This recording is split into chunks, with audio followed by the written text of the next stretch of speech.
Right now on Morning News Now, potential new clues in the mystery swirling around Nancy Guthrie's disappearance. Our NBC affiliate in Tucson reporting the discovery of a pair of black gloves now being analyzed, while investigators continue to pore over this chilling video of a masked and armed individual outside of Guthrie's Arizona home on that fateful morning. We've got the latest, including why authorities are now asking for doorbell camera footage from neighbors captured weeks before she vanished. Also this morning, fire and fury on Capitol Hill. Attorney General Pam Bondi sparring with one House lawmaker after another over the Trump administration's shaky handling of documents related to Jeffrey Epstein. Did you ask Merrick Garland that the last 4 years? Did you talk about Epstein? I am reclaiming my time. I'm glad you're asking about Merrick Garland. You don't get to reclaim because time this when is you don't. bigger than Watergate. We've got much more from her searing congressional testimony, plus our own Hallie Jackson sits down with survivors of the late convicted sex offender for their reaction. I said in my speech today, we're not here for theatrics. And she's like, oh, the theater. And I'm like, yes, you're the main character in this. The circus act. Yes. Yeah. She was a comedian Really today. well said. Yes. Everyone was laughing at her.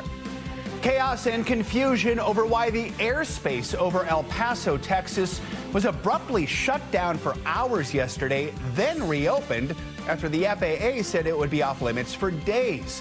The dueling federal explanations that are leading to more questions than answers in Washington. And actor James Van Der Beek passing away at 48 after a years-long battle with colon cancer. The tributes pouring in from the world of entertainment and beyond to a Hollywood heartthrob gone too soon. Good morning, I'm Joe Fryer. Savannah is on assignment. We begin this morning with the ongoing search for Nancy Guthrie, the mother of our NBC News colleague Savannah Guthrie.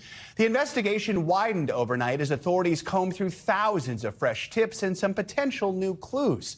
A flood of information is pouring in from the public. Those new tips sparked by the release of this new surveillance video. It shows an armed person wearing a mask appearing to tamper with a camera on Nancy's front door the night she disappeared. The Pima County Sheriff's Office and FBI have expanded their search into the Catalina foothills, also to the roads around Nancy's home and her daughter Annie's home. Let's bring in former Secret Service agent, special agent, and NBC News law enforcement analyst Evie Pomporis for more analysis. So we have more possible clues that are coming in. Of the new possible evidence, what's standing out to you is most important to focus on? Well, we focused on the video footage, which does help, and there's a couple of things you can glean from those. And it's not just the movement and gait that the video footage shows. People can maybe recognize the individual, people that know the person, also anybody that may have had contact with someone wearing those clothing, sourcing the merchandise, even items like a backpack, finding out where they were purchased, where they were sold. There's a lot of those indicators do help.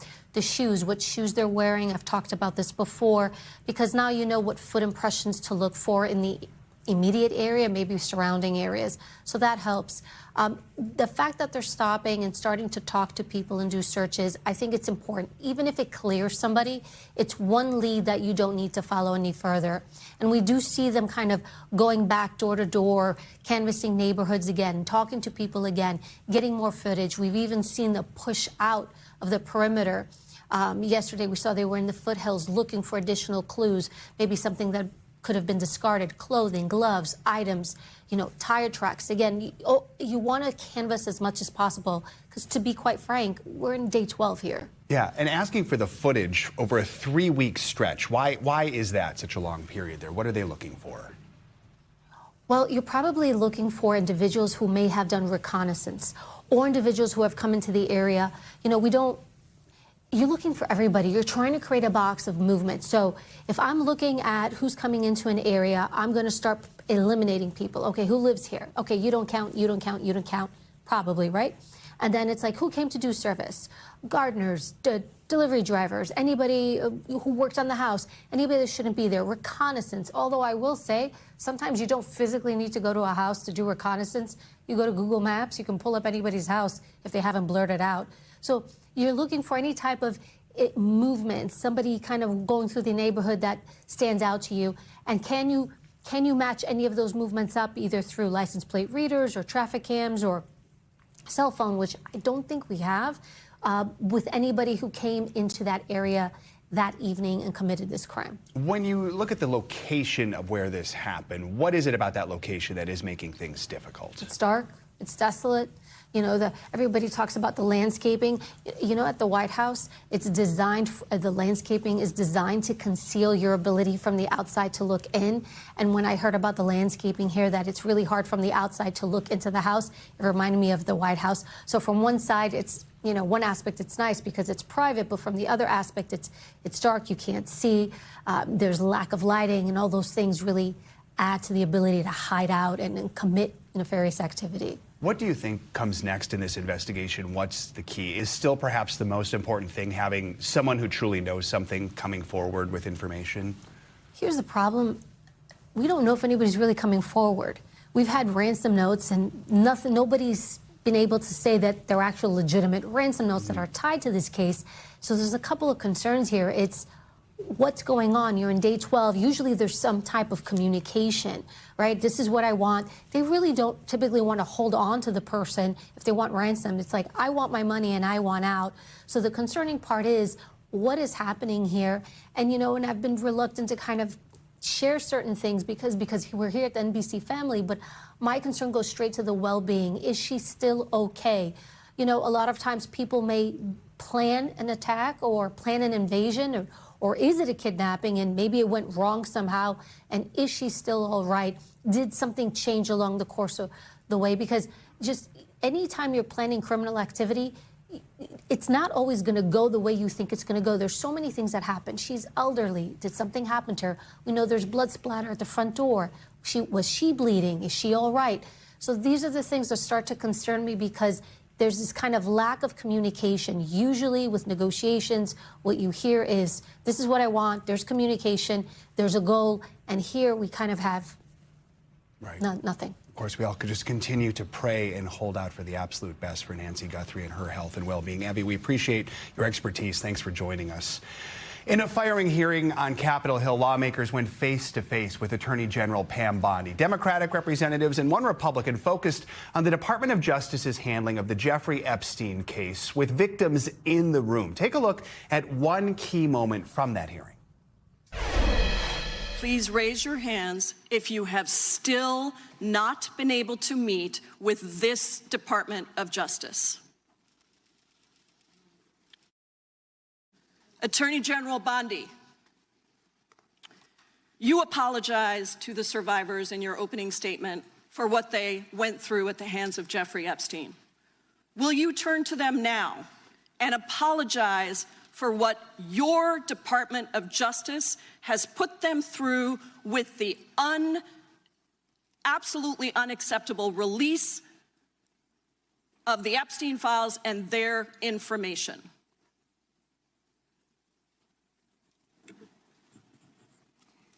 Congresswoman, you sat before Merrick Garland sat in this chair twice.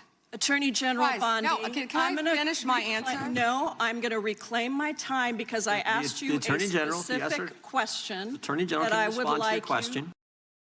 News Now anchor Hallie Jackson interviewed 6 survivors of Jeffrey Epstein's abuse and their family members. She asked them about Bondi's testimony and if they think the DOJ has taken accountability. The survivors told her they feel like the DOJ is abandoning them. Here's some of that interview. So, with the show of hands, can you show me your hands if you were satisfied with what you heard from the Attorney General today? Nobody. Show of hands if you are frustrated with what you heard. Very much so. Very much so. Teresa, tell me more about that. Well, going into this morning, and much of this process, I have this perspective that you need to give people the opportunity to do what they say they're going to do, to fulfill their word, put their money where their mouth is, so to speak. And we have yet again seen that go the complete opposite direction of there's no integrity. There was no integrity in that room today, it seemed like, as far when it came to Epstein and Maxwell. And there was nothing that gave us any bit of hope of any kind of integrity and doing the right thing when it comes to Epstein, Maxwell, accountability, further investigation, which she claimed was happening. And we're going to be waiting to see the outcome of that and see if that's an accurate, legitimate statement. There was such a lack of empathy today. There was such a lack of, honestly, humanity today. Something that, I think all of us felt a little devastated about was that she had 3 opportunities to address survivors. We stood up, and all she had to do was turn around, and she could not even turn around and face us. For so many years, and I can't speak for everybody, but for me, I felt like such a ghost walking through Epstein's mansion. Charlene, what did you think of that moment when you all were standing there and she was asked by one of the members of Congress to turn around and address you? I felt really degraded. I felt that she's not taking at all any accountability. She's not following any kind of transparency. And honestly, the thought that I have is birds of a feather flock together. In her opening remarks, the Attorney General said, "I am deeply sorry for what any victim has been through, especially as a result of that monster." Of that monster. But not. So there's the crimes of Jeffrey Epstein, and then there's the crimes of the cover-up. And she's part of that continuing cover-up.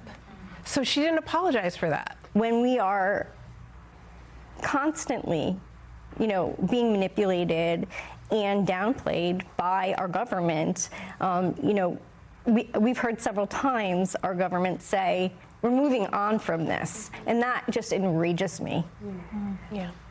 This has been 3 decades of my life. We'd all love to move on with this, but how do you move on if you don't have justice?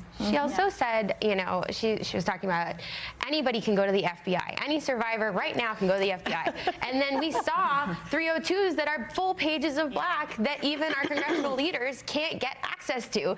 So we've gone to the FBI. We've done the legwork. We've done everything we know how to do.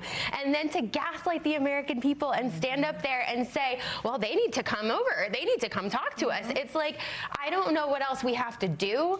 We're here at the hearing. Like, we are doing everything we possibly can. So please tell us what else we need to do. How much more of a cost do survivors need to pay? I said in my speech today, we're not here for theatrics.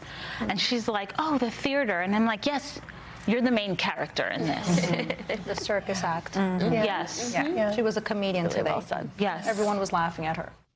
Our thanks to Hallie Jackson for bringing us that interview. Now, in that contentious hearing, Attorney General Bondi read from pre-written talking points. She also sang the president's praises, touting things not related to her job, like the stock market. Well, Bondi faced that grilling from lawmakers on President Trump's agenda. U.S. Energy Secretary Chris Wright arrived in Venezuela on Wednesday. He is the highest-ranking U.S. official to visit that country since President Nicolas Maduro's ouster by the U.S. earlier this year. Also back at the White House, President Trump hosted Israeli Prime Minister Benjamin Netanyahu for an important meeting focused on Iran. Here to talk about all of these headlines out of Washington, we've got NBC News reporter Gary Grumbach joining us.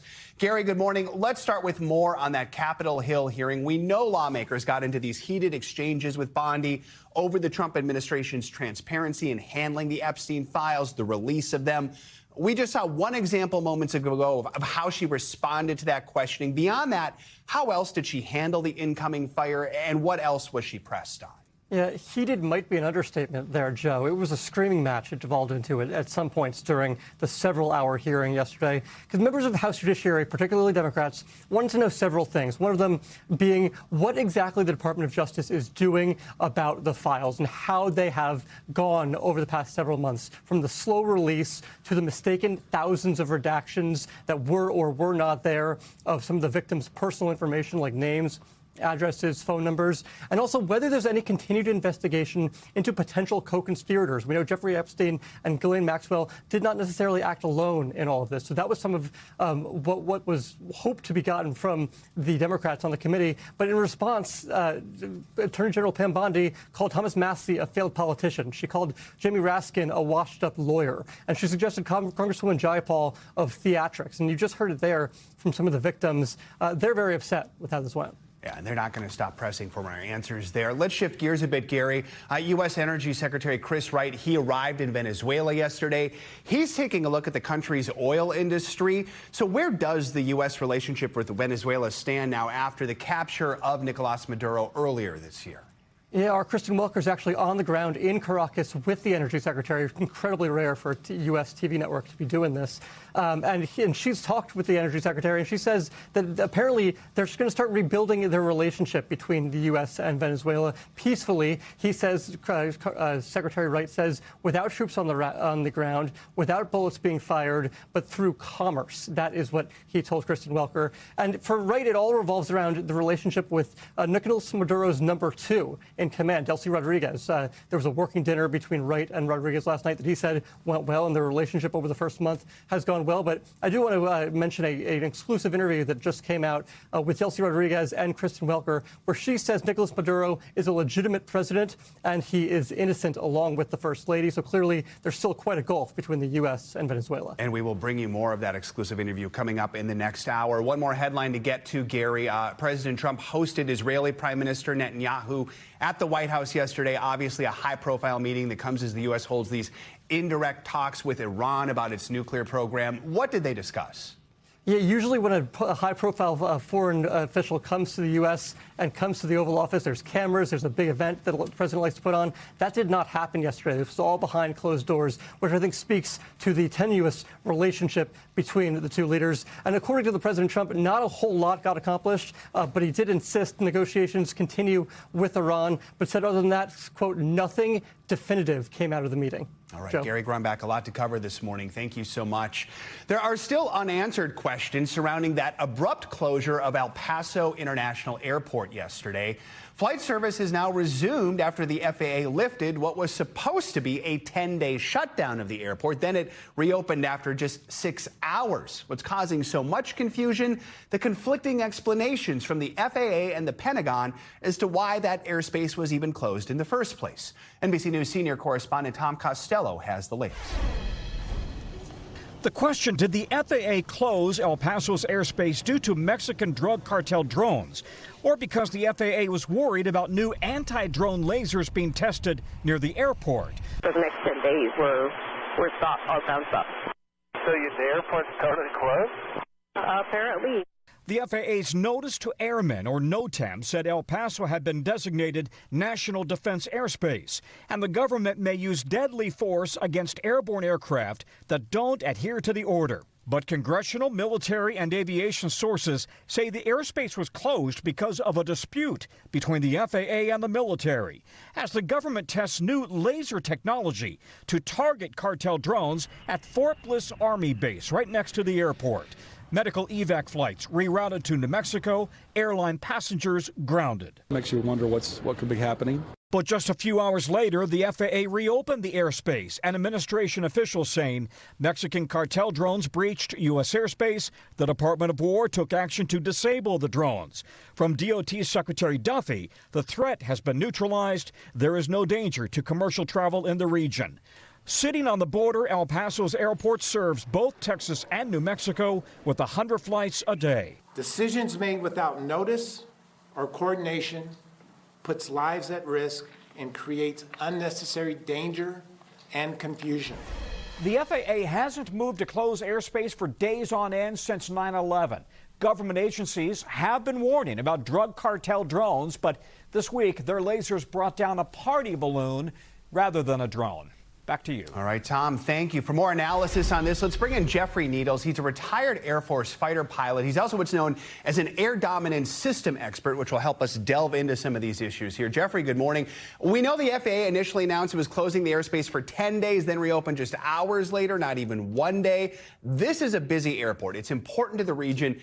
First, help us understand just how unusual is it for the FAA to make an announcement like this seemingly out of nowhere? As you highlighted earlier, we haven't seen this sort of thing since immediately following 9/11. The airspace along the border sits over the top of some national defense areas that are cooperatively used by Department of Homeland Support, of DHS, and by the Department of War. And usually there are letters of agreement between the FAA and these organizations about how the airspace over the top of these are used. So obviously something occurred, and the FAA had a concern for the safety of civilian aircraft operations. Unfortunately, I think that we saw a little bit of a knee-jerk reaction because of some sort of breakdown in the liaison between these organizations. Yep. But I think that the FAA is probably actively working to debrief to figure out how that decision was made and how do they make it more effectively in the future. What do you make of those conflicting explanations between the two departments as to why it was closed in the first place? Yeah. Like I said, what you see is you have a couple of different organizations. You have DHS and CBP as the primary, having the primary mission for border security, but then you also have the Department of War in support of that through the U.S. NORTHCOM. Last summer, we saw an executive order pushing the fielding of counter drone systems for warfighters and battlefields, as well as for border security. And the Department of War created a Joint Interagency Task Force 401, which streamlined the acquisition of counter-UAS systems for all of these purposes. That was very effective, and we see in the last couple of months the fielding of these systems, which really is a breakover in technology. That we're not just talking about the future state of being able to shoot down drones, but we're actually doing it. But what we saw immediately after 9/11 was NORAD and the FAA had to remember how to intercept potentially threat aircraft like we did during the Cold War. And it took years to refine those procedures about how to do it better.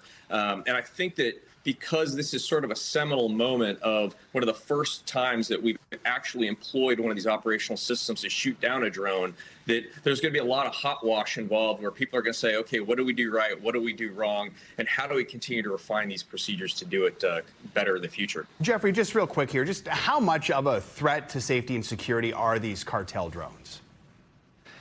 We're seeing thousands of them on a regular basis. And it's not just cartel drones. They're being operated by state and non-state actors for various nefarious reasons. You could probably remember 2 years ago, there were a lot of incursions over the top of U.S. military facilities in Norfolk and New Jersey.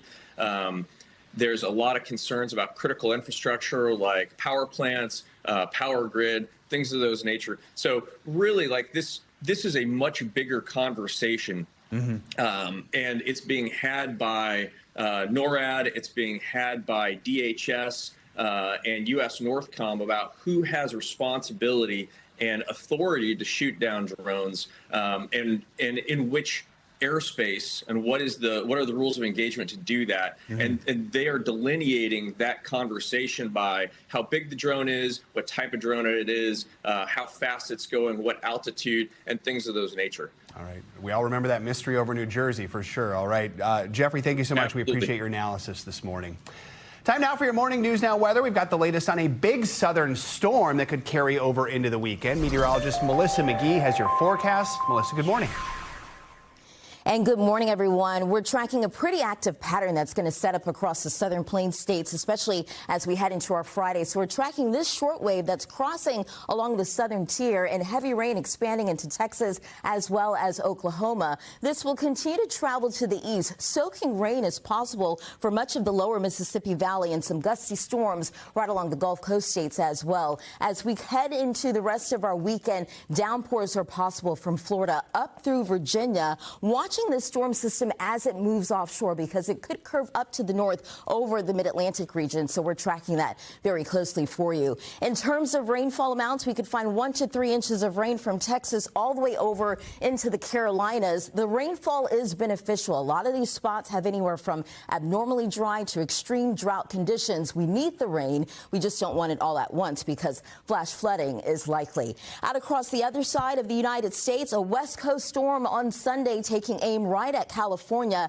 Heavy rain moves in and mountain snow. So this is a colder storm as we tap into an atmospheric river. Widespread rain anticipated as we head into our Monday. Flooding possible near some of our burn scar areas. Slow travel, I would anticipate that, and some gusty winds. In terms of potential rainfall, anywhere from 2 to 4 inches of rain along the coast. Locally higher amounts than that as we travel across the higher terrain. And we've got widespread warmth as Mother Nature takes a bit of a break from winter. 75 in Dallas for you today. And then as we head into tomorrow, we've got temperatures in Wichita around 64 degrees. So it's mostly mild across much of the Northeast. Look at this in St. Louis, 53 for the start of your weekend on Saturday. Then once we head into Monday, and at 62 degrees. And finally, out of the deep freeze in Washington, D.C. for the start of your weekend, you've got a high temperature of 53. That's not too bad. Right. That's a look at your national weather. Now back to you. We'll take mostly mild. Thank you.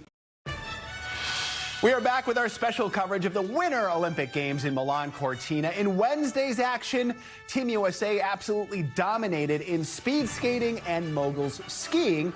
A lot on the halfpipe. Chloe Kim is back looking to do something no Olympic snowboarder has done before. NBC Nightly News anchor Tom Yamas has the highlights.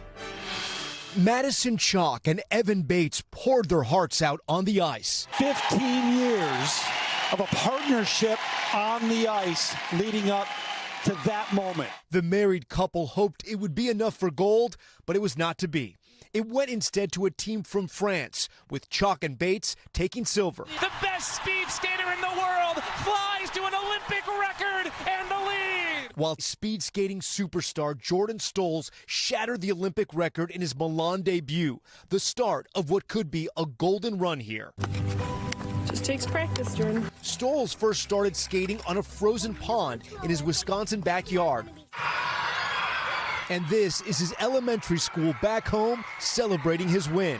Coming through the time of 25.81. Team USA skiers also picked up 3 medals, including going 1-2 in moguls. Now Elizabeth Lemley, the 20-year-old of Vail, adds to that elite list. And Lindsey Vonn posting these photos, a massive brace around her leg, saying she's cheering on her teammates from the hospital. This as Chloe Kim also competes hurt with a recently dislocated shoulder, but that didn't stop her from dominating during qualifying round. That is why she is the reigning princess of halfpipe. Kim will look to make history with a 3rd consecutive gold.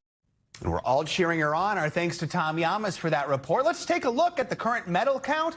Team USA has collected a lot of hardware over the last 2 days. Now trails only Norway and Italy in the overall total. It's getting close.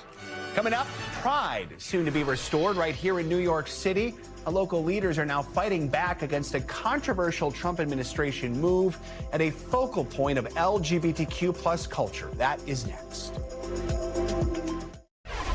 We are back with that high-stakes trial in Los Angeles that could reshape the future of social media. It could also be the test case for hundreds of similar pending lawsuits. At the center of this specific case, a 20-year-old woman. She says her early use of social media worsened her mental health. Both YouTube and Meta, who are at the center of this lawsuit, have disputed the allegations against them. Well, yesterday, the CEO of Instagram, Adam Mosseri, took the stand. He defended the platform against claims it was designed to be addictive and harmful to younger users. NBC News legal analyst Danny Ceballos joins us now with more on this. Danny, good morning. So after hearing Adam Mosseri's testimony, what stood out to you most just from a legal standpoint here?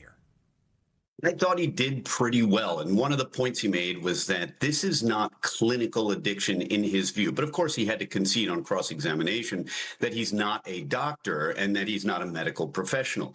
But here's the thing. On the one hand, he had to navigate testifying that, look, yeah, in a way, addiction is part of our business model. But he can't say those words because, after all, engagement is what drives the business. And there's a thin line between engagement and addiction. And maybe there is no line. Maybe the line is different for everyone. But that is the challenge Mosseri has in front of a jury who could be swayed either way. The plaintiff is arguing here Instagram was just a substantial factor in her mental health struggles. But how hard is it legally to prove that a platform, rather than other life factors, your personal life, your professional life, anything else going on, is the thing that caused that harm? Joe, great question. And you've seized on the legal issue of what we call causation. And when you talk about tobacco litigation, you have kind of an easier scientific path to proving inhaling carcinogens and bad lung outcomes, lung cancer or something else. It's not quite as easy with mental health. And I would say that only in the last decade are we even considering holding other companies, other entities responsible for things like suicidal ideation, which traditionally was considered a purely personal choice. Now, as a society, we seem more willing to hold companies and other individuals liable for things like mental health conditions, suicidal ideation, things like that. So you're exactly right. Causation is a key defense for these companies. They're going to have to argue, look, lots of things cause mental health problems. We don't even know all the things that cause mental health problems now in 2026. How can you say it was from doom scrolling as a minor? Danny, then we're expecting the CEO of Meta, Mark Zuckerberg, to testify next week, then YouTube's CEO. I mean, what witness or piece of evidence could be the key in the outcome of this case? For me, there are three prongs to the defense, and one of them is causation, as we discussed. And the other two are, look, as a defense, our product, you're designed to look at it for a long time. It's no different than, say, Netflix or other entertainment or other options where you just sort of watch stuff all day. We did it in the 80s with TV.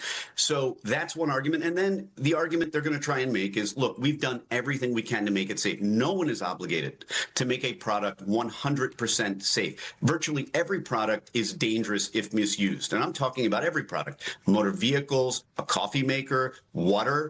Everything is potentially hazardous if misused. So that's going to be their argument. And it's a three-prong argument. And really, I mean, the plaintiff does have a difficult case to make because this is kind of a novel theory. All right, Danny, we'll see what happens. Thank you so much.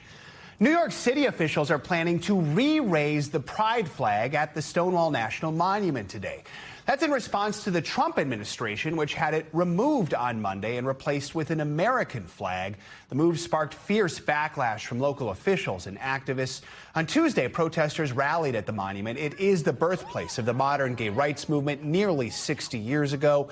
Pride flags have flown there since President Barack Obama declared it a national monument in 2016. In a statement to NBC News, the National Park Service said it removed the flag after the Department of Interior issued new guidance last month that requires, quote, only the U.S. flag and other congressionally or departmentally authorized flags be flown on NPS-managed flagpoles with limited exceptions. NBC News correspondent Marquise Francis joins me now with more on this. Marquise, good morning. So this is just the latest effort from the Trump administration. We've seen broader executive orders just targeting the queer community, the trans community, and other things specifically taking aim at Stonewall, which means so much to the queer community. What else have we seen when it comes specifically to Stonewall? That's right, Joe. I mean, the impact of this removal of this flag at the National Monument really cannot be overstated for supporters and advocates because they really equate the removal of the flag to the removal of their history. And as you alluded to, the Trump administration has done some moves in the past. Just last year, on the first day in office, President Trump signed an executive order labeling and declaring just two unchanging sexes, male and female. And as a result, on the National Monument webpage for the Stonewall Inn, they removed any references to both queer and trans people. And this is really significant because by and large, there's queer and trans women, specifically trans women of color, who are recognized as the leaders of that Stonewall Inn uprising in 1969. And I want to point out two names in particular, Marsha P. Johnson and Sylvia Rivera, as two of the leaders of that movement. And so people are rightfully wondering, if you're removing the history, then what's next? Yeah, both icons in the queer movement. So the flag's removal sparking, no surprise, local backlash that includes New York City Mayor Zohran Mamdani. What are we hearing from some of the local leaders here? We're hearing from local and federal leaders. Zohran Mamdani, mayor of New York City, said he was outraged in a quote on social media, a post that he put up, and he said, quote, New York is the birthplace of the modern LGBTQ plus rights movement, and no act of erasure will ever change or silence that history. We're also hearing from New York State Senator Eric Bosher, who said, quote, this is a deliberate act of erasure. This is a cowardly attempt to rewrite history and intimidate our community. And he ended it with, we will not be erased and we will not be silenced, and the pride flag will fly again. We also heard from Senate Majority Leader Chuck Schumer, who said, quote, this is a deeply outrageous action that must be reversed right now. But of course, we also know conservatives are really championing this move, as they've done time and time again. And re-raising the flag is an act of defiance, which sort of echoes what Stonewall was nearly 60 years ago. Do we know how the Trump administration is responding to that? Yeah, so far we have not heard directly from the Trump administration, but as you had that quote at the top, we did hear from the National Park Service that said, quote, this is basically in guidance. They're ensuring the, quote, long-standing policy, which only allows for those American flags to be flown at these national monuments. But as noted later today, we will have a number of rallies, both at 9 a.m., also later today in the afternoon around 4 p.m., with elected officials really going and re-raising that flag in an act of defiance. And we really don't know how the Trump administration is going to really react to that. Beyond however they react to this, do we have an idea of anything else the Trump administration is looking at or targeting when it comes to focused on the queer and trans community? Yeah, there's been several acts by the Trump administration to really target the trans community. I want to list a few of them. One is an executive order that really prohibits trans people from joining the U.S. military, also barring trans girls and women from competing in female sports. That was a hot topic over the last 12 months. And also barring federal funding to hospitals that give transition-related care to minors. So those three, in addition to a bevy of other ones, are really things that people are honing in on as the Trump administration targeting trans and queer people. All right. Marquise, thank you so much. Appreciate it. Coming up, Meta's big AI bet expanding far beyond Silicon Valley this morning. Why the tech giant is now funneling billions into a massive new data center in one unlikely state. That is next on Morning News Now. We're back with some money headlines. Meta is making a milestone investment in a new AI data center. NBC News business and economy reporter Allie Canals here with your Money Minute. Good morning, Allie. Good morning, Joe. Good to see you. Big tech just keeps getting bigger, it seems, right? Meta, the parent company of Instagram and Facebook, it's breaking ground on a massive new data center campus in Indiana. It's investing more than $10 billion in what it calls one of its largest AI infrastructure projects yet. The site, it's going to power both Meta's AI ambitions along with its core apps. It's also expected to create more than 4,000 construction jobs. Meta says this will be its 27th data center here in the U.S. That highlights just how fast the AI boom is expanding. And from tech to the kitchen, Kraft Heinz is scrapping plans to split the company in two. New CEO Steve Cahillane says for now, the focus is on reviving sales instead of breaking up the business. The decision comes as shoppers pull back after years of price hikes. The company also said it plans to spend about $600 million on promotions and marketing. That could mean lower prices on some products in order to win back those customers. And over at the box office, a big President's Day weekend showdown. Warner Brothers is eyeing a $70+ million global debut for Wuthering Heights as it goes after that Valentine's Day crowd with a sweeping, sultry adaptation starring that dynamic duo of Margot Robbie and Jacob Elordi. Meanwhile, Sony's animated film GOAT is targeting that family-friendly crowd, and Amazon MGM's Crime 101 plans to court those action fans. And this marks the first major movie weekend of the year. There's some good options right there. I know. What are you going to see, Joe? Do you know? Who knows? But Wuthering Heights intrigues me. Also, Jacob Elordi's in everything right now. So. He is the moment. He is the star. And the amount of commercials and promotions and ads that I've seen on social media for this movie has been crazy. So maybe on the demo that they're targeting. They're targeting you. Yeah. All right. Cool. Thanks, Allie. Appreciate it. Coming up, we're going to head back to Milan this morning for the 2026 Olympic debut of Team USA's men's hockey all-stars. They're going to hit the ice for the first time in these Winter Games today, facing off against Latvia. We also got our eyes on snowboarding phenom Chloe Kim fighting past a dislocated shoulder. Her chance at a historic third consecutive gold medal. We're going to cover it all next. We're back now with the latest out of the 2026 Milan Cortina Winter Olympics. American speed skater Jordan Stoltz won his first gold medal, setting an Olympic record in the process in the 1,000-meter race yesterday. And later today, the men's hockey team finally hitting the ice, taking on Latvia in their first match of these Olympic Games. NBC News correspondent Jay Gray is in Milan, joins us now with the very latest. Jay, always good to see you and spend these Olympics with you. So let's start off with the 1,000-meter race. As we said, the big favorite, the world's best, Jordan Stoltz, didn't just win. He set a record. What should we know about that? Yeah, Joe, I mean, this guy is on fire, much like Team USA right now, but he comes out, and it was a come from behind skate, but he put the hammer down, wins, sets an Olympic record, as you said, grabs the gold. He's the best speed skater in the world right now, and a lot of people say they believe he's going to skate in 4 events here and win 4 events. He's taking it one race at a time. In this first race, he really took care of business. Congrats to him. All right, so we got Madison Chalk, Evan Bates. Yeah. They were hoping to dance their way into Olympic gold yesterday. They ended up with the silver. I don't know if you know much about this, Jay. I'm reading there's controversy over the judging. A lot of people are questioning that because it wouldn't be an Olympics without a judging controversy. What should we know about the ice dance? No, you're absolutely right. And look, technically they had a little, I mean, like an eyelash of a problem in the first skate. And in the second skate, they looked perfect, and they said it was their best free skate of the year. It was their season's best score, but it was still just less than 2 points below gold medal.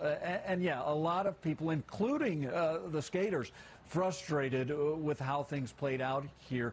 They take home the silver. They are fantastic, the 3-time reigning world champions here. And you could see the disappointment, very emotional for them last night at the end of the free skate.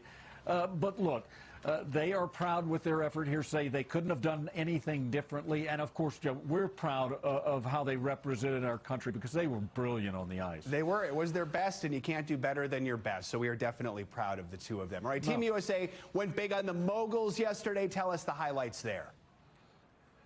Yeah, it was fantastic to see, and not only 1 but 2 medals in the moguls, the women's moguls. Such an aggressive and tough sport, but they really were fired up in that. It was beautiful to see Liz Limley taking gold, and then her teammate following up with the silver, Jalen Koff.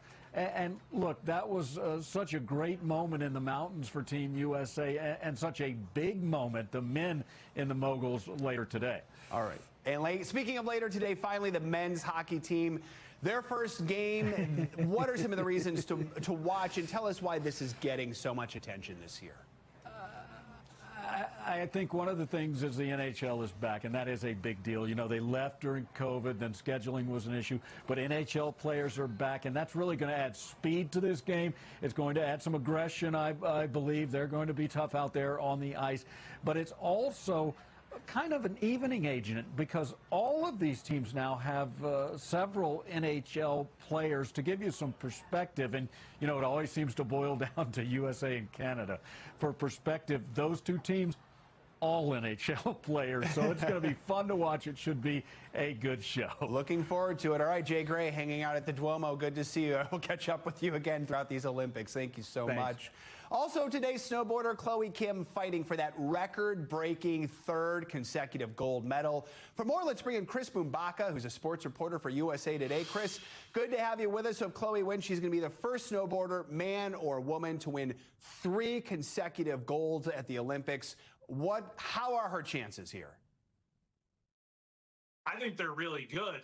Nobody was better than Chloe in qualifiers yesterday. The only competitor in the 90s, her teammate Maddie Mastro, was there with an 86. She also has a real chance to podium. But like you said, Chloe on the verge of making history here. I have a feeling that in a couple hours, we'll be having a greatest of all time conversation. 3 in a row, something not even Shaun White did. Shaun got his 3rd, but there was a gap in there we have to remember. Now, here's the deal. She dislocated her shoulder about a month ago. Like, I wouldn't even do this job after that. But how much did that set her back?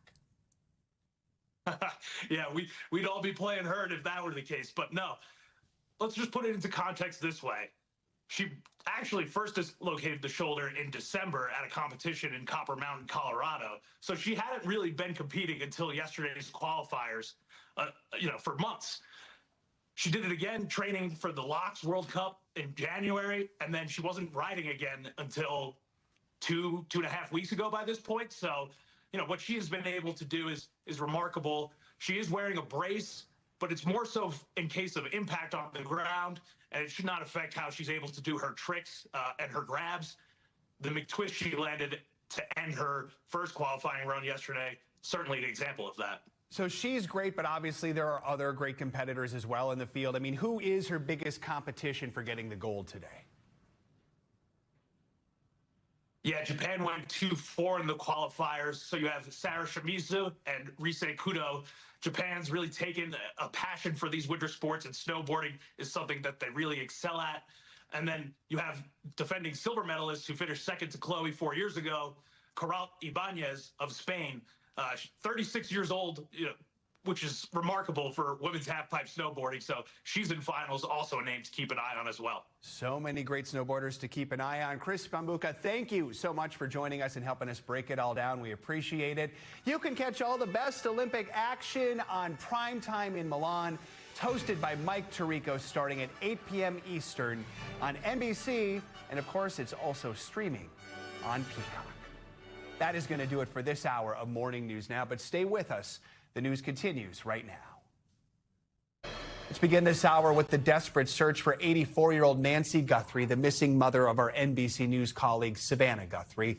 12 days in, still no suspects in the case, but authorities say they are seeing a dramatic increase in new tips since the release of this chilling surveillance video from Nancy's home. There's also a renewed outpouring of support from Nancy's local Arizona community. NBC News correspondent Liz Kreutz has the latest on the investigation from Tucson. Liz, good morning. Well, hi there. Good morning. It has now been 12 days since Nancy Guthrie went missing and a week since officials have held any kind of press briefing. We know that investigators are painstakingly going through all of those tips as they canvass the neighborhood, potentially coming across new leads. This morning, 12 days since Savannah's 84-year-old mother was taken from her home, investigators still have no suspect or person of interest in custody. Authorities are continuing to scour the area. Overnight, investigators telling our Tucson affiliate KVOA that a pair of black gloves were located in the search and have been submitted for DNA analysis. It all comes after that disturbing footage was released from Nancy Guthrie's home. And now KVOA also reporting that Nancy's neighbors who have Ring doorbell cameras received an alert from investigators requesting video from specific dates and times. The dates, January 11th between 9 p.m. and midnight, which is more than 3 weeks before Nancy disappeared, and the morning of January 31st between 9:30 and 11 a.m. Since the video from Nancy's Nest doorbell camera was released, an outpouring of tips have come in. According to the Pima County Sheriff's Department, it's received 18,000 calls since February 1st when Nancy went missing and 4,000 since those first images of the suspect emerged. Now, there's a lot of leads in there that aren't going to be legitimate, but there's some that absolutely are, and that's what they're going to be focusing on. One man was detained Tuesday and then later released several hours later after authorities searched a property near the Mexican border, according to a statement from Pima County. And yesterday, FBI agents and sheriff's detectives fanning out again in the Catalina foothills. Neighbor David Romano says investigators have made at least 2 visits to his home. Detectives have come twice and asked us, for our names, what kind of cars we drive, and if we have a truck. They're asking for a truck? Yeah, they've been asking for a truck. With no clues to share, Romano is now joining his neighbors in a new show of support for Savannah's family, putting yellow flowers at Nancy's home, a traditional symbol of hope. And now, at our local NBC affiliate here in Tucson, where Savannah once worked, a banner hangs with the family's 3-word appeal, bring her home. And reporters at that station are actually asking people to go down there and sign that banner in a show of support. We have seen an incredible outpouring of love here, but it's also understandably rattled a lot of people.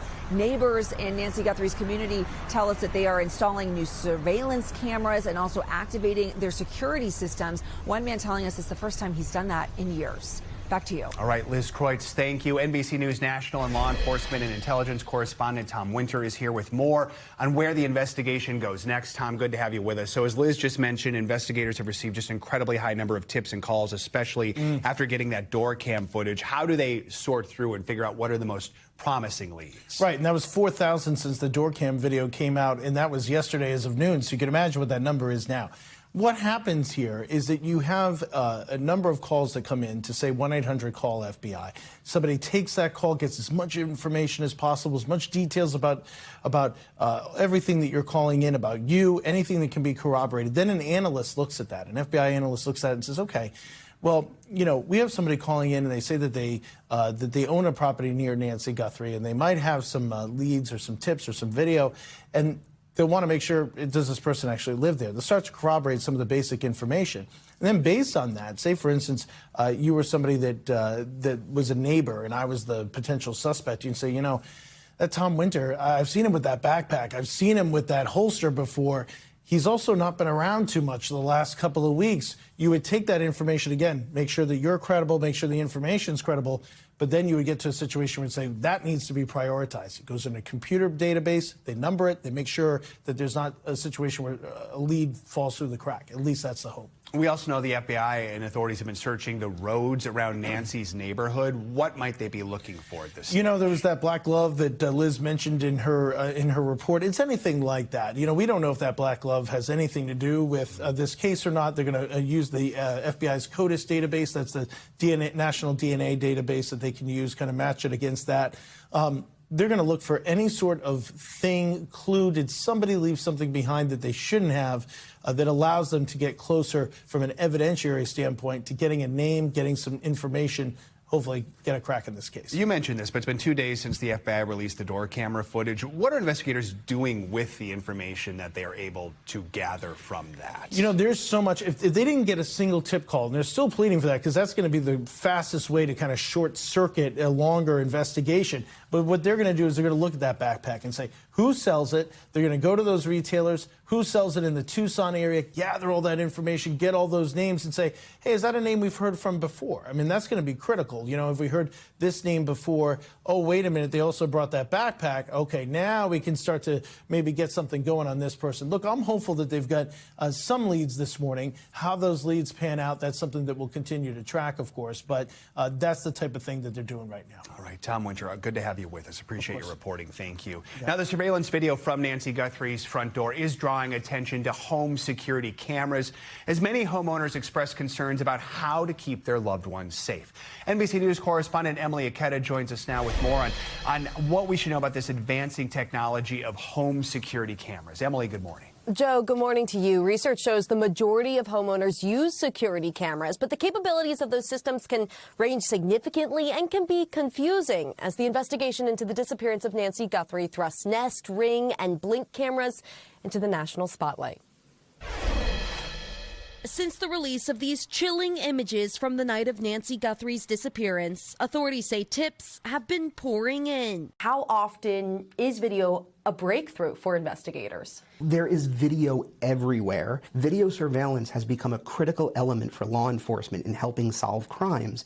Images the FBI recovered from Nancy Guthrie's Google Nest doorbell camera, providing critical clues. Using the rim of the arch along with the tiles, experts will be able to get his height, weight, and shoe size almost exactly. Nationwide, concerns about crime and safety are the main reason many homeowners install cameras around their properties. In fact, according to a recent survey, nearly 80% of U.S. homeowners say they own some type of security camera, including the most popular doorbell cameras. Widely used brands include Nest, Ring, Arlo, and Blink, which all offer cameras that record video and alert homeowners to sounds and movements at their door through an app on their phones. When you think of these cameras, think of it more as not just someone ringing your doorbell and it presses record. You can set motion detection. You can set alarms that go off. Prices for the cameras can range depending on a variety of options. Wi-Fi enabled cameras tend to be easy to put up and more affordable, costing anywhere from about $50 to $300, but experts say they can lose signal. Hardwired versions usually offer a more stable connection and don't require charging, but can be more difficult to install and cost hundreds more. You could also opt to pay a monthly subscription fee from as low as $4 a month all the way up to $25 a month to get premium features like long-term video history and storage. In Tucson, investigators faced a huge challenge trying to recover video from Nancy Guthrie's Nest camera that had been disconnected from the home's Wi-Fi. Officials were eventually able to access the footage through back-end systems. I recommend to everyone to get at least a camera for every major entrance to your home. And apart from what part of the house to set up cameras, experts say you can want to make sure that you are not obstructing anything in the view of the camera, whether that be branches or overgrown plants. Also, in terms of placement, oftentimes doorbell cameras, they're placed 4 feet off the ground. But experts say if you have any flexibility in your camera setup, you want to aim for 8 to 10 feet. It's low enough to still pick up those fine details, but high enough to be out of easy reach from any criminals, Joe. All right, Emily, some useful tips there. Thank you so much. Attorney General Pam Bondi faced a mountain of tough questions yesterday in a heated and often combative hearing on Capitol Hill. Democrats and one Republican pressured the nation's top prosecutor for hours. At one point, she turned down an attempt to apologize to victims of Jeffrey Epstein, who were there in the audience. NBC News Chief Capitol Hill correspondent Ryan Nobles has more on what we learned yesterday. Ryan, good morning. Hey, Joe, good morning. The hearing was filled with fireworks, but it was short on substance. The Attorney General spent most of the hearing just deflecting questions about the Epstein files, while at the same time personally attacking members of Congress. It was a hearing that was combative right from the very start. You can let her filibuster all day long, but not on our watch. Not on our time. No way. And I told you about that, Attorney General, before you started. You don't tell me. Yeah, I did tell you because we saw what you did in the Senate. A hearing with Attorney General Pam Bondi that got so heated, one Democratic member left the hearing room. Didn't ask Merrick Garland anything about Epstein, not once. When he was weak sauce. Also, I want the record to reflect that, with this anti-Semitic culture right now, she voted against a resolution condemning. He is Jewish. I just want to be clear. Do you want to go there, Attorney General? Are you serious? Talking about anti-Semitism to a woman who lost her grandfather in the Holocaust. Bondi challenged by Republican Tom Massey over the Department of Justice redactions in the file, including Leslie Wexner, founder of Victoria's Secret. Within 40 minutes, Wexner's name was added back. Within 40 minutes of me catching you red-handed. There was one redaction out of over listed as a co-conspirator. This guy has Trump derangement syndrome. Congresswoman Pramila Jayapal asking Epstein survivors in the audience to stand and offering Bondi the opportunity to apologize to them. Will you turn to them now and apologize for what your Department of Justice has put them through? I'm not going to get in the gutter for her theatrics. Afterwards, several of those survivors sitting down with NBC's Hallie Jackson. Show me your hands if you were satisfied with what you heard from the Attorney General today. Nobody. There wasn't even an adult in the room that could apologize for the damage done to children and girls. Saying they just want accountability. We've heard several times our government say, we're moving on from this, and that just enrages me.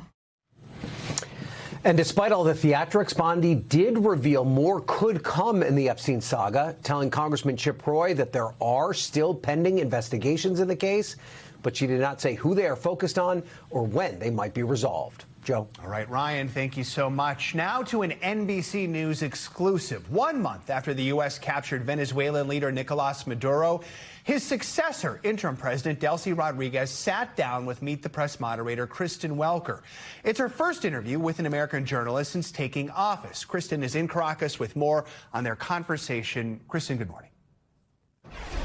Good day to you. Energy Secretary Chris Wright is now the highest-ranking U.S. official to visit Venezuela in the wake of the United States removing Nicolas Maduro. He says the goal here is to start building bridges between these two countries and also to help rebuild the nation's crumbling oil infrastructure. We witnessed extraordinary signs of unity, but looming large, difficult questions, including, can both sides trust each other? History unfolding in Venezuela as U.S. Energy Secretary Chris Wright holds the first official talks with Venezuela's interim president, Delcy Rodriguez, just over a month after the Trump administration ousted the country's previous president, Nicolas Maduro. Who is in charge here in Venezuela? Are you in charge, or is President Trump in charge? Well, I can tell you I am in charge of the presidency of Venezuela, as it's stated clearly in the Constitution. Maduro and his wife are in U.S. custody after pleading not guilty to drug trafficking charges. Do you see Nicolas Maduro as the legitimate leader of Venezuela? Sí, sin duda alguna. So yes, I can tell you that President Nicolás Maduro is the legitimate president. They are both, President Maduro and Cilia Flores, the First Lady, are both innocent. Maduro's ouster, the culmination of a months-long American pressure campaign, with the Trump administration conducting dozens of deadly strikes against alleged drug boats and intercepting tankers used to transport sanctioned Venezuelan oil. President Trump has warned Rodriguez to comply with Washington's demands or else. Since taking office, Rodriguez says she's had 2 phone calls with President Trump, which she called very respectful, and says she's been invited to the U.S. But looming large over this reset, a key question. Can the U.S. trust Rodriguez, who remains a Maduro ally? President Trump called Nicolas Maduro a, quote, illegitimate dictator. The interim president, Delcy Rodriguez, was his number 2. Do you trust interim president Delcy Rodriguez? We've been dealing with Delcy for 5 weeks now. It's been an amazing cooperation. She's made enormous positive changes. So I would say that cooperation's off to a tremendous start. The goal of this trip, Wright says, to start building a lasting relationship between the U.S. and Venezuela. Who is in charge here in Venezuela? Is it the United States or the Venezuelans? So the Venezuelans are in charge here in Venezuela, but the United States has enormous leverage over the interim authorities in Venezuela. Secretary Wright told me he believes they could hold elections here in Venezuela by the end of this Trump administration, but interim President Rodriguez saying that certain conditions would need to be met first. Wright will spend the day visiting oil fields here in Venezuela. Back to you. All right, Kristen, thank you. This morning, we are remembering James Van Der Beek. The beloved actor died yesterday after a battle with colon cancer. He was just 48 years old. Van Der Beek was best known for his role on the hit 1990s drama Dawson's Creek, also the film Varsity Blues. Off-screen, he was a devoted husband and father who leaves behind 6 children. Today, co-anchor Craig Melvin has more on his final interview and his personal journey. Hey there. About 2 months ago, we visited with James Van Der Beek at his family ranch in Texas for what we now know would be his final television interview. And he was very open about his journey with cancer and how fighting the disease gave him a new outlook on life. James Van Der Beek became a household name in the late 90s, playing Dawson Leary on the hit drama Dawson's Creek for 6 seasons. Joe, go. I'm telling you before I take it all back, all right? Just go. The actor quickly becoming a teen heartthrob. Later starring as a high school quarterback. Ready, break! In the movie Varsity Blues. We go out there and we give it absolutely everything. That's heroic. The actor would go on to play many roles on both the big and small screens. But at age 46, the husband and father received a devastating diagnosis, stage 3 colon cancer. Van Der Beek sharing the news on social media a year later. Man, I heard coming out of anesthesia from the colonoscopy. It was in that haze where the doctor said, it is cancer. And I went into shock. But, you know, one of the things I was really lucky about was as soon as I heard the news, I thought, this is going to be the best thing that ever happened to me. Really? Yeah. Cancer? Cancer. Best thing? Best thing. I had this little voice in my head that said, you're going to make changes that in your life that you would never, ever make if you didn't have this extreme of a diagnosis. And it's going to add healthy, happy years to your life. In December, the actor opened up about his battle on Today from his home in Texas. It's required more of me, more patience, more discipline, more strength than I knew I had. I knew I was strong. I didn't know I was this strong. Family, Van Der Beek's most important role, displayed in the star's final social media post in late January, celebrating the shared birthday of his father and daughter. The actor calling his wife Kim and their 6 kids crucial to helping him push ahead. I would not be alive if it weren't for my wife.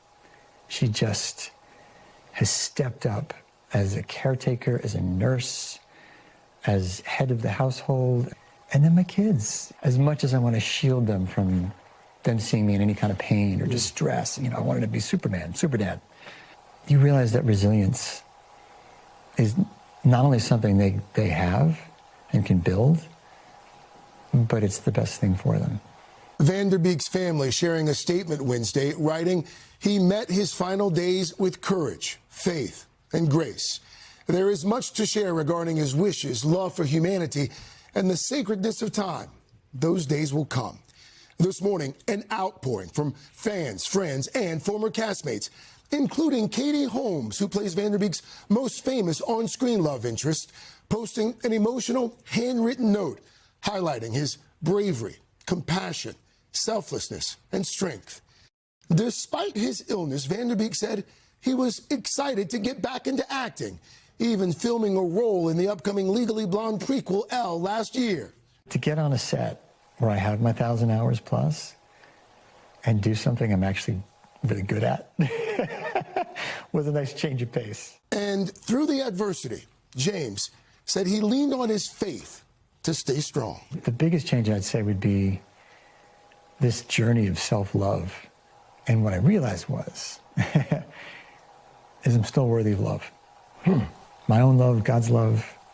It also sounds like the diagnosis helped you find some sort of new perspective on faith. The difference was before cancer, God was something I tried to fit into my life as much as possible.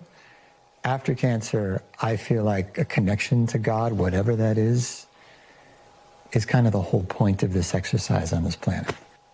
So it went from being a piece of my life to being the whole point of life.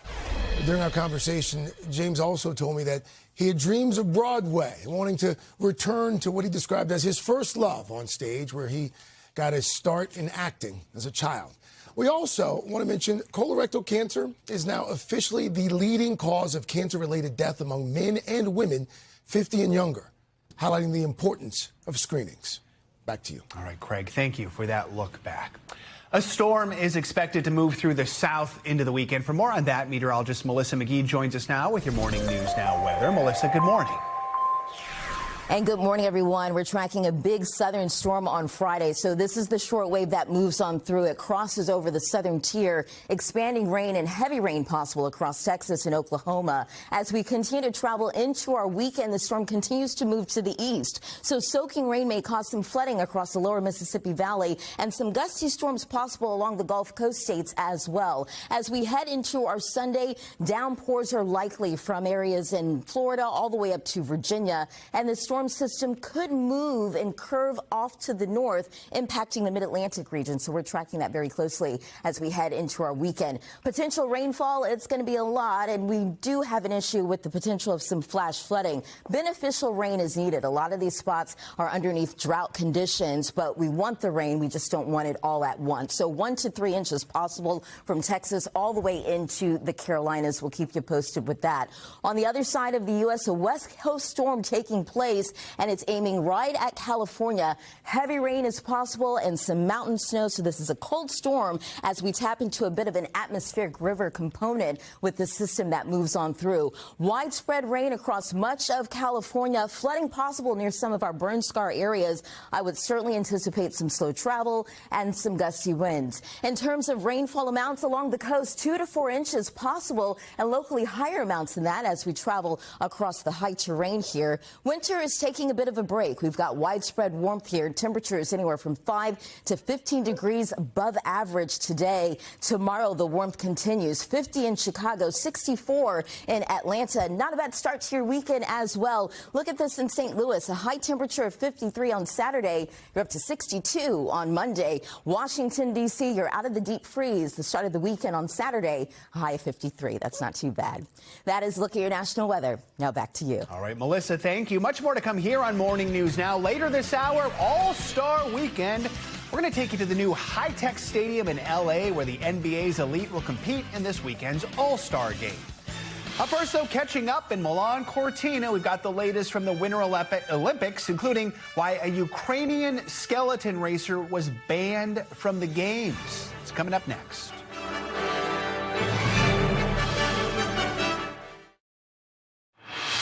We are back now with some major news out of the Milan Cortina Winter Olympic Games. This morning, Olympic medalist Breezy Johnson crashed out during the women's Super G.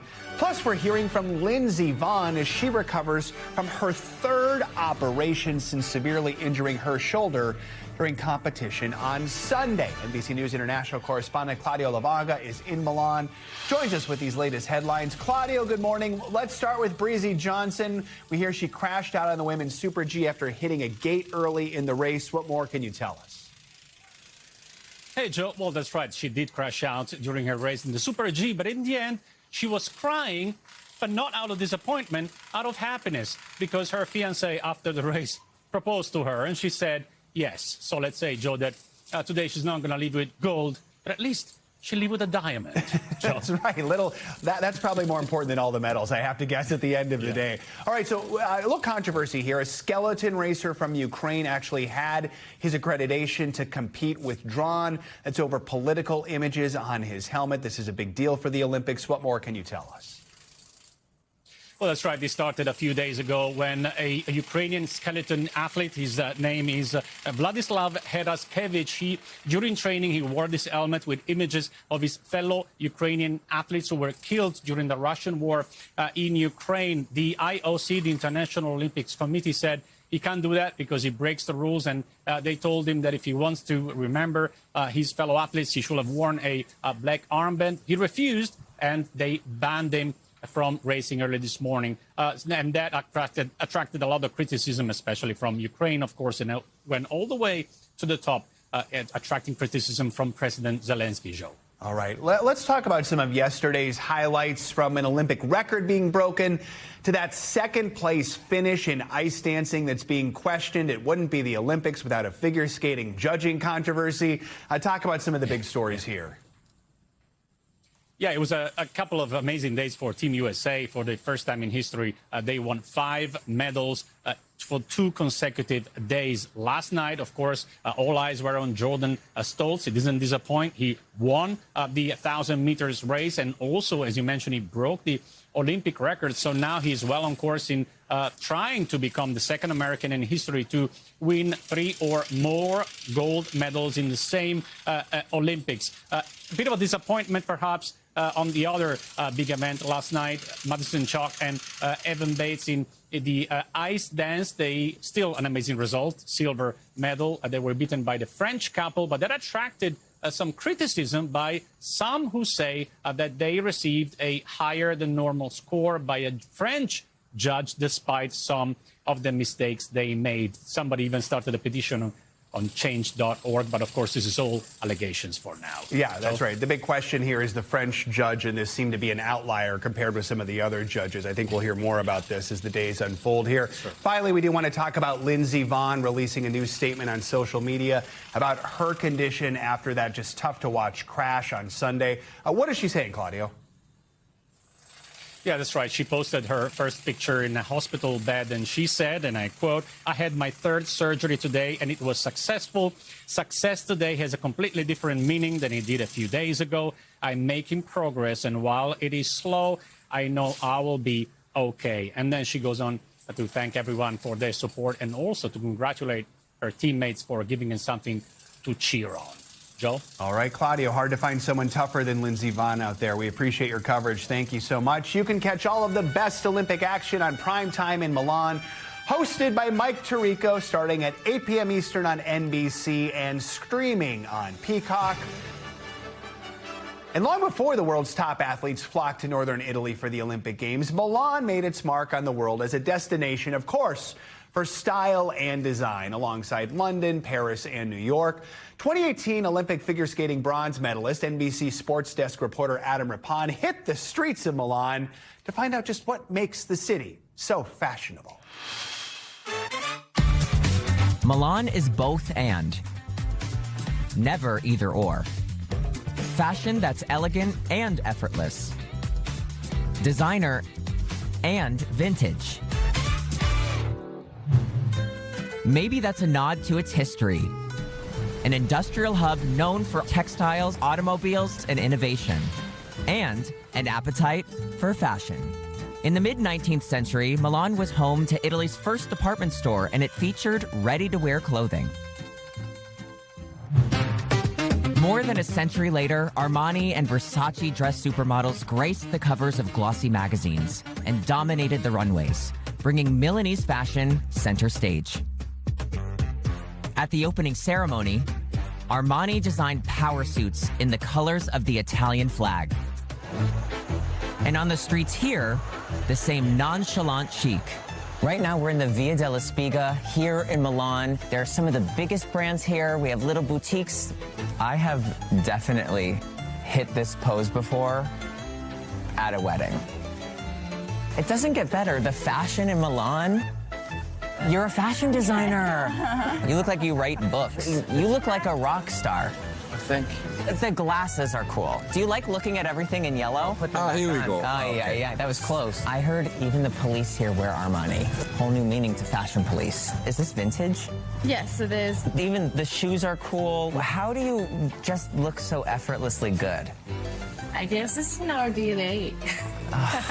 How do I change my DNA? How would you fix this? Va bene, mi vesto anche così io, eh? Dipende, come sono in giornata, mi vesto sportivo un po' più elegante. No, I didn't understand a word, but I really felt it in my heart. But remember, both and. Zara? Zara? Okay, high-low. You got to, right? We have to save some money. No. We've got hats, we've got coats, we've got gloves, we've got cotton, we've got wool, we've got cashmere. Milan has it all. All right, I agree with the high-low there. Our thanks to Adam Rippon for that very fashionable report. Coming up, unlikely duo. We've got the latest headlines out of Washington, including the senators from opposite sides of the aisle who are coming together to try and help lower the cost of your energy bill. That's next. We are back now with a closer look at what's making news in the world of politics this morning. Starting with the White House passing an election bill backed by President Trump. NBC News reporter Gary Grumbach joins us with that and more. Gary, good morning. Hey, good morning, Joe. Here's what's happening in politics now. Here in Washington, the House of Representatives voted to pass the Save America Act late last night, sending the Trump-backed bill over to the Senate. The legislation would require states to obtain proof of citizenship in person of anyone who wants to register to vote and require photo identification of anyone looking to cast a ballot in person. Democrats are not thrilled with this legislation, believing it could disenfranchise Americans. Kentucky Senator Mitch McConnell is recovering at home this morning after being discharged from the hospital earlier this week. The 83-year-old former Republican leader was hospitalized for more than a week after experiencing what his office has called flu-like symptoms. McConnell has faced several health scares in recent years, including incidents of freezing on camera and a few falls around D.C. And finally, an unlikely congressional duo is working together to make your electric bills cheaper. Senators Josh Hawley and Richard Blumenthal on Wednesday introduced a bipartisan bill aimed at preventing power usage at those controversial data centers from spiking your electric bill. The legislation, dubbed the Guaranteeing Rate Insulation from Data Centers, or GRID Act, prevents any data center-related price increase on utility bills and ensures everyday electric users have first priority access to the grid. That's what's happening in politics now. Joe, back to you. See, we can find some common ground there. Gary, thank you so much. Coming up, rooting for Team USA. We're catching up with some of the athletes who helped push America into the top 3 medal count at the Winter Olympic Games. Their tales of triumph next. Welcome back. Let's get the latest on Wall Street. A bust in the beer business is leading to major job cuts over at Heineken. NBC News business and economy reporter Allie Canal is here with your Money Minute. Allie, good morning. Good morning, Joe. Yeah, another corporate shakeup at Heineken this time around. The company plans to cut up to 6,000 jobs as beer demand weakens globally. Now, the brewer says it's trimming about 7% of its workforce over the next 2 years in order to save money as higher prices and more health-conscious consumers weigh on sales. Meanwhile, over in the skies, Southwest is betting on better Wi-Fi. The airline says it will outfit more than 300 planes with Elon Musk's Starlink internet by year-end, promising faster and more reliable in-flight service as competition in that space heats up. The first Southwest jet with Starlink is set to take off this summer. And finally, a major move over in the music space. Britney Spears has just sold the rights to her catalog to Primary Wave for about $200 million. That's according to a source who confirmed the deal to NBC News. Now Spears is joining a growing list of artists cashing in on their music, from Justin Bieber to Bruce Springsteen and others, as rights continue to command blockbuster valuations. And Joe, I've been covering this space closely. We mentioned the Biebs, you mentioned Springsteen, there's also Stevie Nicks, Red Hot Chili Peppers, all selling some sort of a stake. And it could be your songwriting rights, your publishing rights, your full recorded music. It seems like in this case it was publishing. But as artists don't tour anymore, that's where they make the bulk of their money, this is an option to get that fast cash. And it is a lot of money. All right, Allie, thank you. Now to the latest excitement from the 2026 Winter Olympic Games in Milan Cortina. Team USA now part of the top 3 in the overall medal count after more historic wins yesterday. The U.S. got its first ever 1-2 finish in a women's freestyle skiing event after Liz Lemley won gold in women's moguls at her first Olympics, and returning veteran Jalen Koff won silver, marking back-to-back Olympic medals for her. On the men's side, Ryan Cochran-Siegel won his second consecutive silver medal in the Super G event. His win comes exactly 54 years to the day after his mom, Barbara, won Olympic gold. And we are so excited to have all 3 of these incredible Team USA athletes join me right now. Olympic gold medalist Liz Lemley, back-to-back Olympic silver medalist Jalen Koff, and Ryan Cochran-Siegel. Good morning to all of you. Congrats on your wins. Liz, I'm going to start with you here. 20 years old. This is your first Olympics. You're wearing that gold around your neck. First of all, how are you feeling? At what point in that final run did you feel like you had it?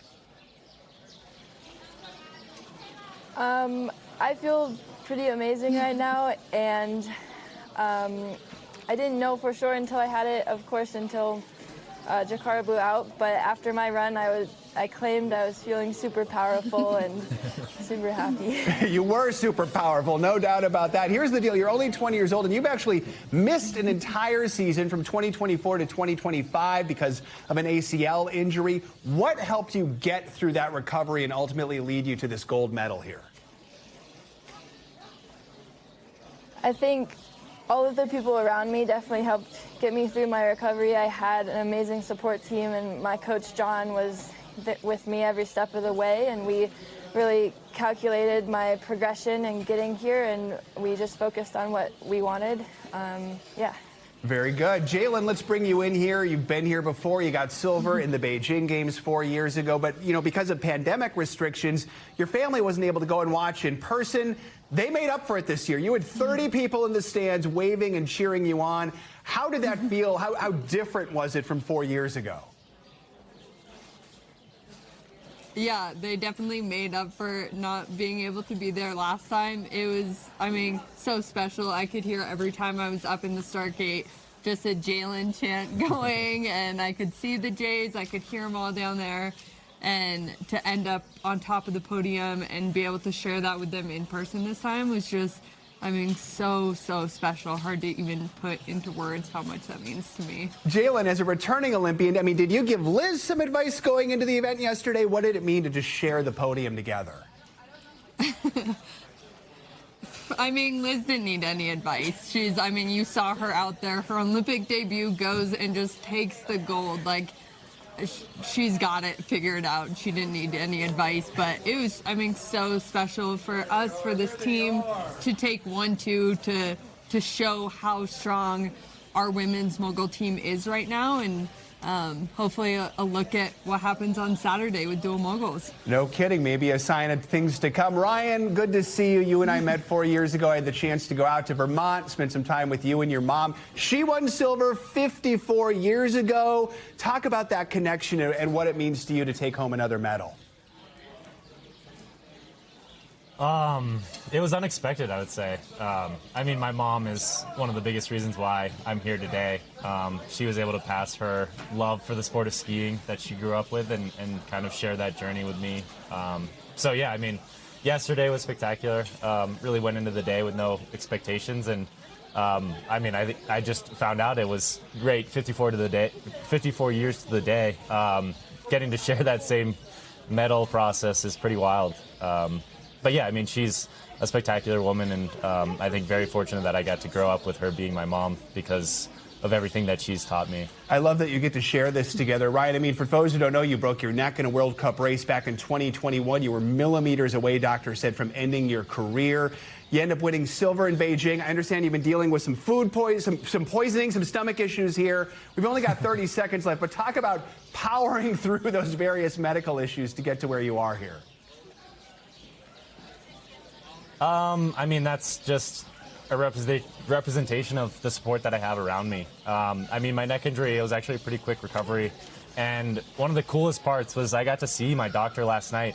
Didn't know it was going to happen. Got to see Dr. Gill, and yeah, very fortunate. And then the food stuff, I mean, that's as athletes, you kind of have to battle everything. And luckily, by the time I was racing yesterday, I had made pretty much a full recovery. So was able to just kind of focus, and I knew it's only a minute 30 of effort, so just got to make the best of it. Love it. Congratulations, Liz, Jalen, Ryan.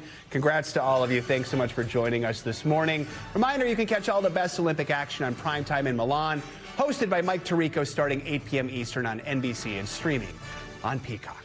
Coming up, setting the stage for Stars NBA All-Star Weekend is here. We've got a look at the new high-tech venue that's getting ready to host the league's elite.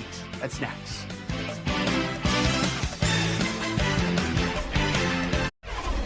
Let's return to Italy. Nowhere captures Ernest Hemingway's love of the Italian Alps better than the room where he stayed while visiting his beloved Queen of the Dolomites. Our Savannah Sellers takes us to Hemingway's haven at the Hotel de la Poste. Against the cold wind off the mountains, they saw the old magic of the city and its beauty. Words immortalized in Ernest Hemingway's Across the River and Into the Trees, and a description that perfectly captures the gorgeous setting of Cortina. According to local legend, those lines were written right here at Hotel de la Poste, Cortina's oldest hotel, a place where the revered author put pen to paper and had a few cocktails while doing so. Ciao Silvana, what a surprise. I've been very happy to see you. I was born in New York City. Founded in 1804 as an inn, post office, and stable, it became the de facto headquarters of the town and a destination for nobles, celebrities, and intellectuals like Hemingway. He first visited Cortina in 1923, just 5 years after being severely wounded in Italy during World War I.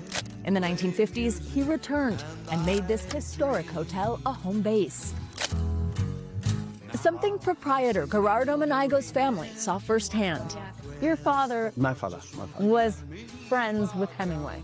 Yes. What did your dad say about him? See, a great man, very large, but very positive. And he really loved the Puccini, a drink with fresh tangerine juice and champagne, best enjoyed in this very corner of the bar. Salute. Salute. Do you think Hemingway's ghost is here? I hope so, because he's my inspiration. I'm going to the Hemingway's room when I have to write something. That room, 107, still just as Hemingway left it. This is where he always stayed. Yes, sure. I show you. Wow. He typed on this very typewriter. Yes. This was kind of a training ground for his writing skills. Francesco Chiamulera runs the Mountain of Books Festival, set right here in town. What is it that makes Cortina so special for writers? Probably it's the fact that Cortina is a small town in a very, peculiar place, the Dolomites, which is a crossroads of civilizations, languages, cultures. A fitting location for a man who once said, in order to write about life, first, you must live it. We thank you for watching, and remember, stay updated on breaking news and top stories on the NBC News app or watch live on our YouTube channel.